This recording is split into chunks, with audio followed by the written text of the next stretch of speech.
விருச்சிக ராசி அன்பர்களே, இனி இந்த வருஷம் நீங்கள் சுகத்தை அனுபவிங்கள்.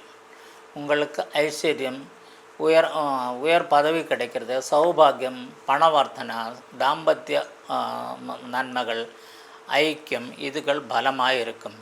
இந்த ராசிக்காரங்களுக்கு எந்த விதத்திலையும் இந்த வருஷம் கஷ்டத்துக்குள்ள வாய்ப்பே இல்லை. சித்திரை 18ஆம் தேதி குரு ரிஷபராசிக்கு வரும்போதைக்கே உங்களுக்கு எல்லா விதമായ நேட்டங்களும் ஆரம்பிக்கும்.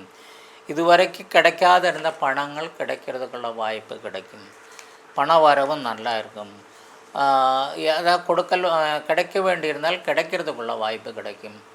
அதே மாதிரி இடம் வாங்கணும்னு நினைக்கிறவருக்கு அதுக்குள்ள வாய்ப்பு கிடைக்கும். வீடு மாறணும்னு அவருக்கு அநியோஜ்யമായ வீடுகள், அவருக்கு நினைக்கிற மாதிரியுள்ள வீடுகள் மாறுறதுக்குள்ள வாய்ப்பு கிடைக்கும். குடும்பத்தில் நிம்மதி இருக்கும். குடும்பத்திலே இதுவரைக்கும் இருந்த சண்டை சச்சரவுகள் ஒழிஞ்ச குடும்பத்தோட நல்ல மன நிம்மதியோடு வாடுறதுக்குள்ள வருஷம்தான் இந்த வருஷம். உங்களுக்கு குழந்தைகளுக்கு படிக்கிறவருக்கு அமோக வெற்றிக்குள்ள வழி கிடைக்கும். மேல் படிப்புகளுக்கு முயற்சித்தால் நல்ல வாய்ப்புகள் உங்களுக்கு அமையும். உத்தியோகத்தில் இருப்பவർക്ക് ப்ரமோஷன், எதிர்பார்க்கிற மாதிரி ஜோலியிலே மாற்றங்கள், நிம்மதி இவ மேலுத்தியோகத்தில் நிന്നുള്ള நல்ல பெருமாற்றம் கிடைக்கும். வியாபாரிகளுக்கு நல்ல நேட்டங்கள் வரும்.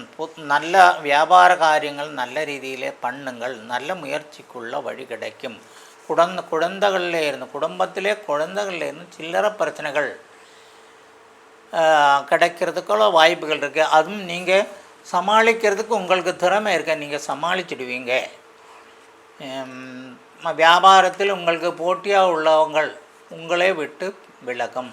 உங்களுக்கு வியாபாரத்திலே முன்னேற்றத்துக்குள்ள பாதை தான். நல்ல வரவு கிடைக்கிறதுக்கு வாய்ப்பு. பெண்களுக்கு இன்னும் அவர் எப்படி இருப்பார், அதில் இருந்து எவ்வளவோ நல்ல வாழ்க்கையே வரப்போகுது. படித்து வேலைக்காக எதிர்பார்த்து இருக்கிறவங்களுக்கு வேலை வாய்ப்பு கிடைக்கும். மாங்கல்யம் மாங்கல்யம் நடக்கிறதுக்குள்ள வாய்ப்புகளுக்கும் நல்ல பந்தங்கள் தேடி வரும். பணம் சம்பாதிக்கணும்னு நினைக்கிறவங்களுக்கு அதுக்குள்ள வழிகள் தொடர்ந்து கிடைக்கும். அதுக்குள்ள முயற்சிகள் நல்ல வெற்றிகரமாக இருக்கும். எல்லாம் கொண்டும் இந்த குரோதி வருஷம் உங்களுக்கு நன்மையோட வருஷமாக அமையுது.